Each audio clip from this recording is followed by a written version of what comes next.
បានលោកប្រាប់ថាឥឡូវបងរកកន្លែងសម្រាប់សិនចាំអាត្មាជួយតាមបែបពុទ្ធសាសនាលោកក៏ទៅបិណ្ឌបាតអ្នកស្រុកបានចង្ហាន់មកយកមកវេប្រគិនភិក្ខុសង្ឃទាំង12អង្គជាតេខេណានុបទានលោកម្ចាស់ឲ្យសូមទទួលចង្ហាន់នៅពុកបណ្ដាយខ្ញុំព្រះអង្គដែលអនិច្ចធម៌ទៅគាត់នៅក្នុងទីណាសូមឲ្យទទួលកុសលនេះសោយសម្បត្តិទឹកចុះស្រាប់តែកើតជាអាហារទឹកដល់ឪពុកដល់ម្ដាយដល់បងក្នុងពេលនោះស្រាប់តែមកប្រកាសសុំទៀតបង្ហាញខ្លួនទៀតលោកម្ចាស់ពួកយើងបានចំណីអាហារទឹកហើយប៉ុន្តែខ្លួនពួកយើងទៅទេឃើញខោអាវថ្មីយកមកដាក់លើខ្លួនទៅជារបស់ក្តៅរបស់ឆេះលោកម្ចាស់សូមជួយខ្ញុំផងលោកដឹងថាខ្វះចៃវរៈបច្ច័យខ្វះសម្លៀកបំពាក់លោកទៅដើរបិណ្ឌបាត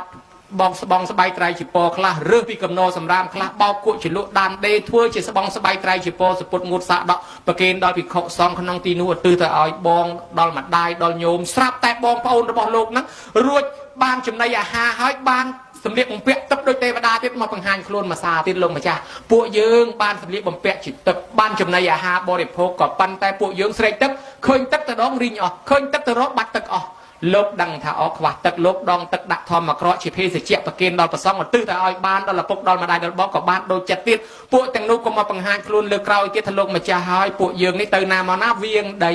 សូមលោកម្ចាស់ជួយផងពួកយើងវៀងដីហើយពួកយើងអត់មានទីសេនាសនៈបានលោកធ្វើទីសេនាសនៈកសាងជាកុដិកសាងជាខ្ទមជាតូបប្រគេនភិក្ខុសង្ឃឧទ្ទិសឲ្យទៅក៏កើតជាទីសេនាសនៈទឹកដល់ពួកទេវតាទាំងនោះហើយលោកបានរកឆាត់រកស្បែកជើងដាក់ជាគ្រឿងធ្វើដំណើរឲ្យបានដល់ឪពុកដល់ម្ដាយដល់បង